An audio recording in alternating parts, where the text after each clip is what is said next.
everybody, in this video I'll be showing you the procedure on how to install Gemini AI extension in Chrome. So in order to install the Gemini extension, you need to follow these steps.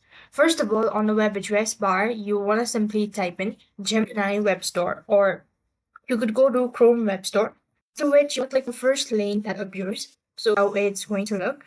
So here on the search bar, you want to type in Gemini AI. So after you type in Gemini, you could just hit enter and locate the one. So this is the one, Gemini for Chrome.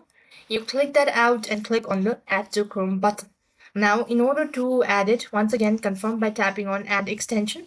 Moving on, you have to go ahead and enable some sort of permissions. So here, you want to make sure to go ahead and read it. And if you're sure about it, then you've successfully added the Gemini AI to your Chrome. So that's how it works. I hope the video was helpful. Make sure to like, share, and subscribe. Thank you for watching. See you in the next video.